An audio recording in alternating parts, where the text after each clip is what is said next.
Hello and welcome. This is the 9th episode of the gojenn podcast. I'm going to be talking about knitting and crochet, some fun yarn fun I had last weekend, and we'll just see what else happens. Welcome back for my friends who are coming back for another visit with me, and welcome to any of our new friends. I want you to feel like you can just pull up a chair, you've got something, get you something to drink, and we'll craft together for a while today. Okay? This is a crochet and knitting podcast, so I have very little to tell you about this week. I had a very stressful week at work. We are having renovations, and so we've had to uproot ourselves and all of our junk that goes in our desks. I have to uproot from one place and then move to another place while they renovate our area. And then supposedly in 60 or 90 days, they'll be moving us back again into our newly renovated area. And we're supposed to have new desks, and that's about it. New desks, and so we're supposed to be real happy about that. But anyway, it's been, I don't do change well. I'm one of those people. And so it's been really stressful for me this week. And when I made the realization that I wasn't going to finish my sweater by March 30th, which was my initial goal, I just kind of decided I was going to take the week off and not really do any crafting much. But I can't stand to do nothing all week. So the only thing that I got finished were 2 sock yarn blanket squares. I hope you can see them. This yarn was given to me in a swap in the Minerva Turkey Knits podcast group, and just made some beautiful, beautiful blanket squares. So I'm very happy about that. And I can easily whip these up. I don't have to think about it. I don't have to count anything. I just watch the colors develop, and so they're just mindless crochet that keeps my crafting mojo going. A problem that I've decided I have is that I've got so many projects I want to get started, and I can't decide what to start first. There's so many things. I've got sock yarn, so I can make socks.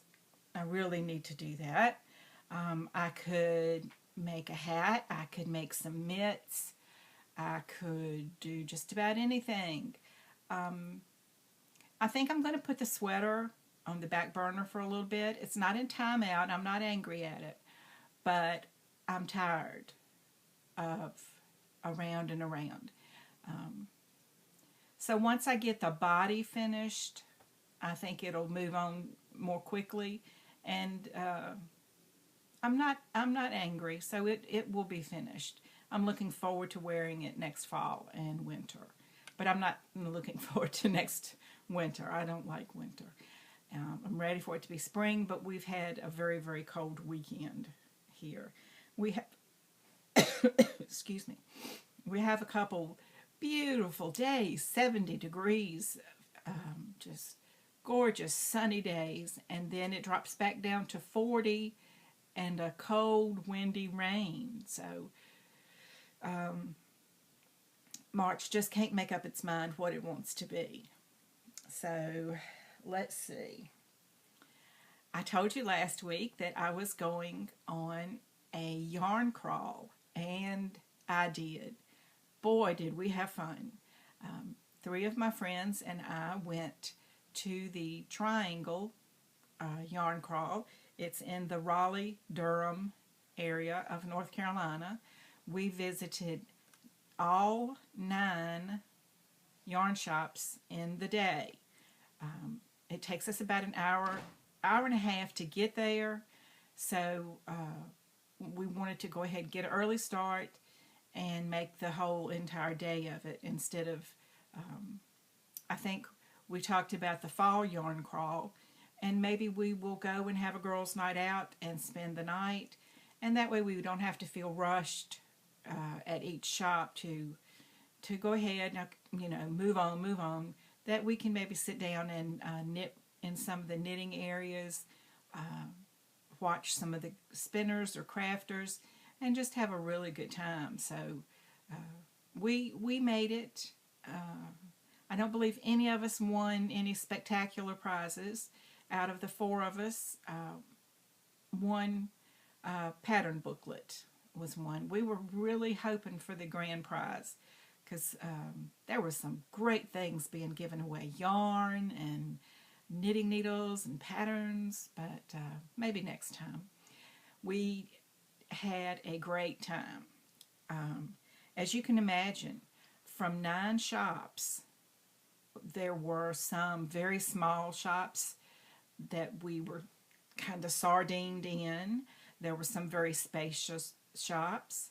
There were just a few fiber shops, or yarn shops that had fiber as well. But we made it through the day. I've got a little slideshow at the end of the podcast today that I will hopefully get to play for you. I took a picture at each one of the shops, and we all enjoyed them very much. Some, of course, we enjoyed better than others. I think that's just the way it is. They have something that really speaks to you. My favorite for the day was the Yarn Tree Studios, and I think that was in Raleigh, because I found a special thing I'd been looking for there. So I'll talk about that in just a minute. The day started very, very foggy and chilly, so we had on our hand knits. I had on my Ravelry jacket and my Stay Calm and Crochet shirt. You have to dress for a yarn event. So we were really excited to get started. Let me see. I think I only made purchases at a few of the shops. One of our friends did very good. She supported, I think, almost all of the shops. Good for her. And in the slideshow, when you see there's a big spread of loot, that's hers. She did really well, and she got some beautiful things. And she was so organized. She said that at prior events like this, she would get home and have the yarn and think, what was it I was going to make with this? Or this was going to be perfect for something. What was it? So this time she had Ziploc bags and index cards. And so as she made each purchase, when we'd get back in the car for the next shop, she would write down the yarn and then the pattern that she was planning on making. So that's a really good tip. If you are going to make a day of it and you think you might be buying different kinds of yarn, put a note with it right on the outside of the bag, something, because she bought yarn with this special intention of making, say, a hitchhiker. And so when she got home, she knew why she bought that yarn. What was the special project? So I think that was really smart, and it's a good tip for anybody that's going to be doing something like this. One of the things that I got was this Cascade Yarns Tangier, and it is in a kind of rainbow colorway. I think it's color 03. That'll tell you a lot. But it is rainbowish. It is 47% silk, 19% acrylic, 17% rayon, and 17% cotton. So it's a real blended yarn.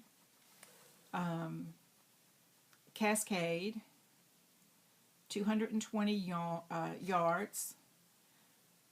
And I'm thinking that this is more of a DK worsted weight, if you can see that.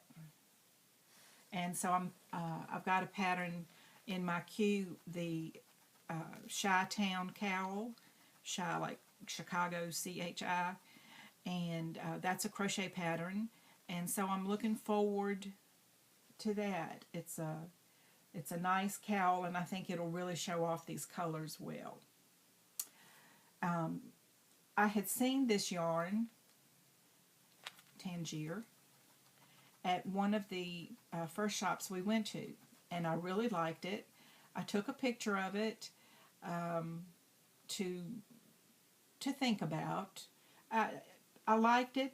I saw it and I liked it, but I didn't have to have it right then. But then I wanted it, but I didn't get it. Then at the next shop, it was just about the first thing that I saw. So obviously I had to have it because it was the universe telling me, buy that yarn, you need it. So I did. One of the things, there were two things that I was hoping to find during the yarn crawl. And one of them was the square knitting needles, the cubics, because I didn't want to just order them over the internet. I wanted to look at them first to see if I really thought I would like them. And so I got these. These are the Knitter's Pride cubics. They are square, cube shaped knitting needles, US 9, 5.5 millimeter, and they're on a 24-inch cable. So these are fixed circulars.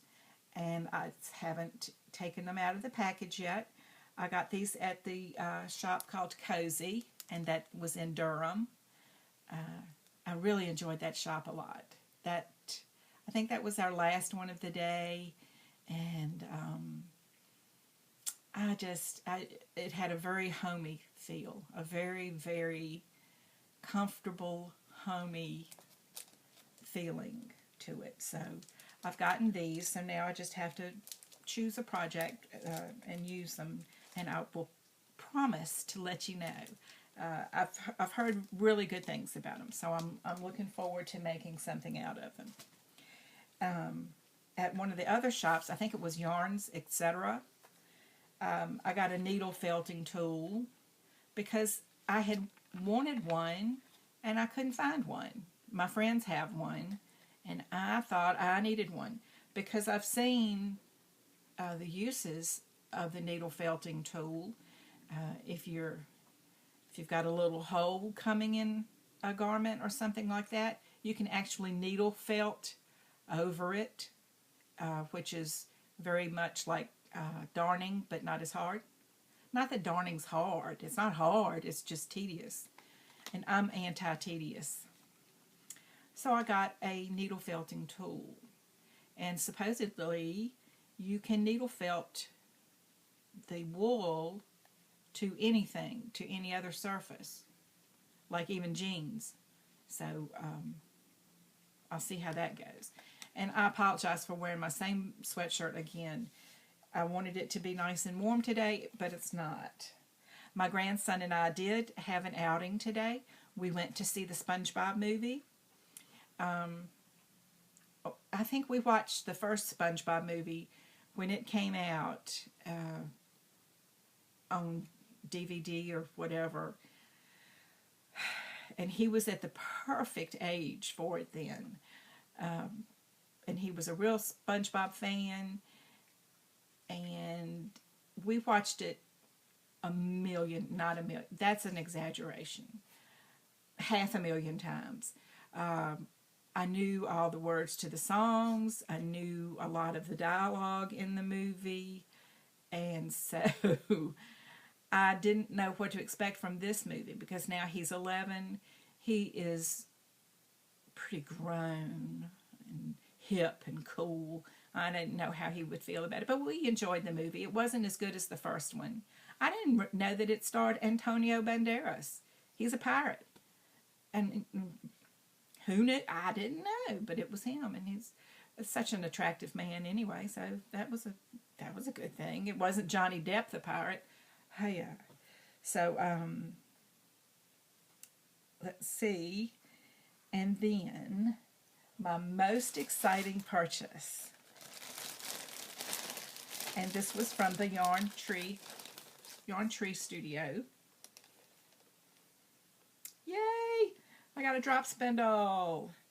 And when I went to ask the lady that worked at the shop, how much were the spindles, because I didn't see a price on them anywhere, which this is very light, feels really good.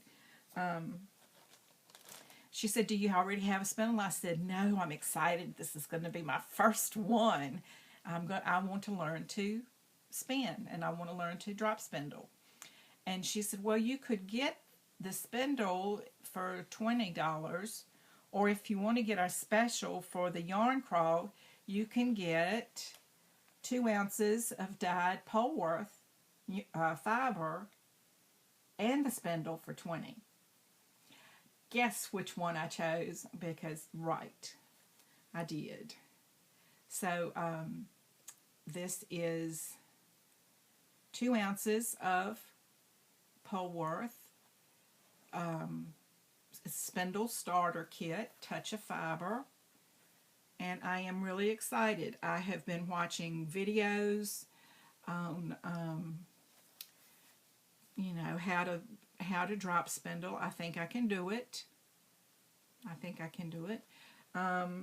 So at the next shop we went to, they had little fluffs of fiber. So I got some pink. My younger daughter, she was pink. So this is going to be something, I'll have to spin this. Sure, just this week probably. I'll figure it out.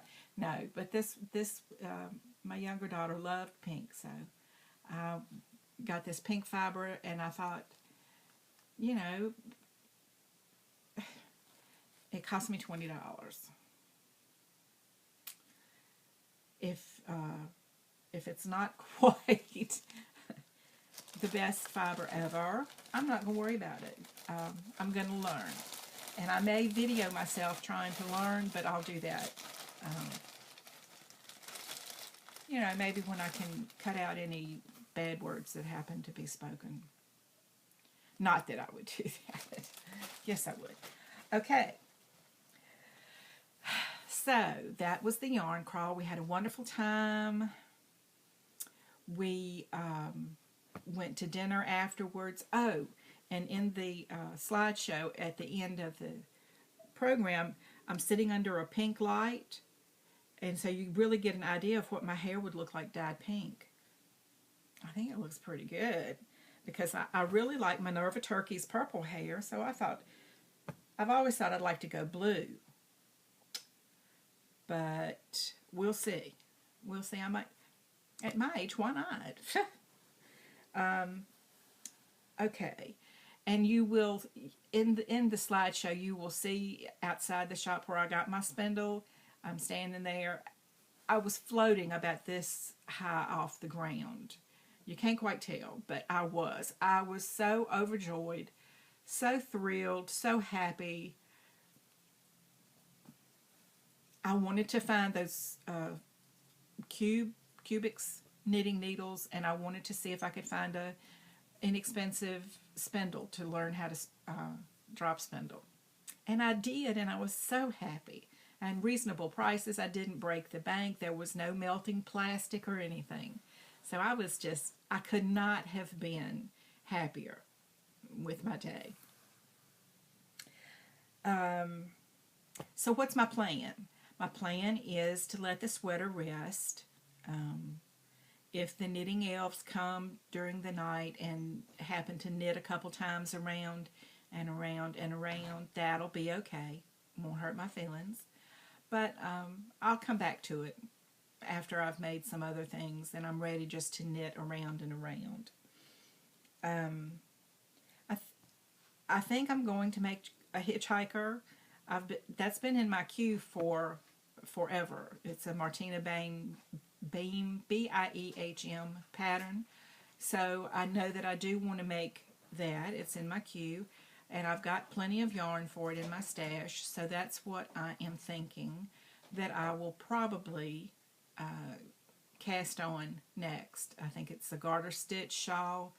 And I'm looking forward to it to see how it turns out. And then I'm thinking about making a crocheted cowl or working on more sock yarn squares or something like that, because my hands feel better when I switch between knitting and crochet, because they were really hurting. First world problems, I know, but my right hand especially was getting sore with all the knitting I was trying to do to get that sweater finished. So I think without the pressure of finishing that now, I feel a whole lot better. It's kind of like the weight of the deadline has been relieved and I feel so much better about it. So I think that's all of my yarniness.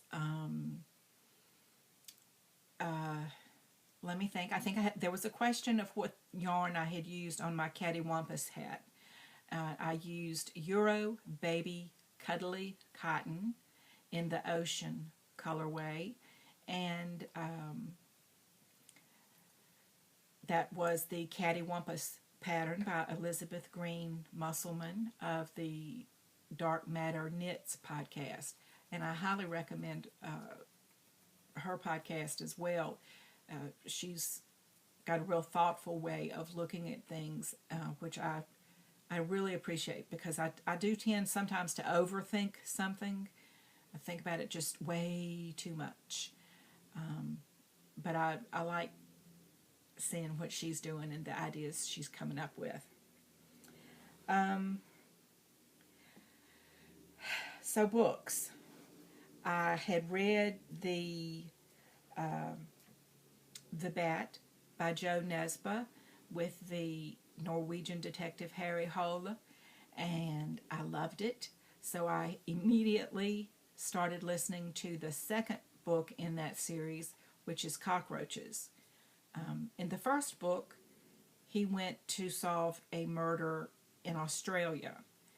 And in this book, he is off to Bangkok again. So I don't know if I'm ever going to learn anything about Norway, even though he's a Norwegian detective, but I learned a lot about Australia, Sydney, Australia especially, and now I'm in Bangkok, Thailand. So it's just, you read a piece about a foreign exotic location and you can't help but learn things about the local culture. So I am truly enjoying that. Haven't gotten scared in this one yet, because the other one I didn't really get scared, but it was a very edge of your seat thriller at the end. Like, what is going to happen here? And who did you say actually did this? So I'm interested to see who done it in this book as well. Cockroaches. And the way Cockroaches is worked into the story is that he sees one in his hotel room and thinks of the saying that if you see one cockroach, there are at least 10 that you don't see, and how much do they, each one weighs so many grams, and so those 10 weigh how much, and if every hotel room has this many in it, and I think, and then he's drawing the comparison to the rotten people that do bad things. If you see one, there's 10 more you don't see. So it's just really good, really good. And after I finished reading the Hangman's Daughter, the second one in that series on the Kindle, I just kind of didn't get into anything. I had several books in the queue to read, but I didn't start anything. Well, this week I started. The name of the book is Time Bound. It is the first in the Chronos File series, and it's written by Risa Walker, Rysa. And so it's time travel. So far, so good. It jumped right off. Started right off with you're kind of holding your breath, trying to catch up. So I like that. I don't. There's a time and a place for pages and pages of description, but not in books that I read. Not much. And just what jumps into my head right off the bat is the book Snow Falling on the Cedars. That probably was it was a good book. The story between the main character and his love interest, but the author went on for pages and pages and pages about the trees. I'm sorry. That's not what I read to do. I read to be entertained. So I'm really enjoying both of the books that I'm reading right now. This week I did get a new, to me, laptop, and that is so I can start uploading my videos to iTunes, because all I had before was just my iPad that I record on and edit and all that good stuff. It said I had gotten an error message when I was trying to upload earlier that you couldn't do it from a mobile device, which it considers the iPad a mobile device. So rats, which I needed. Our desktop computer has died after approximately 12 years. We've had the hard drive replaced twice, I think. So it was time. So I got a new to me laptop. Okay. I think that is everything that I wanted to say.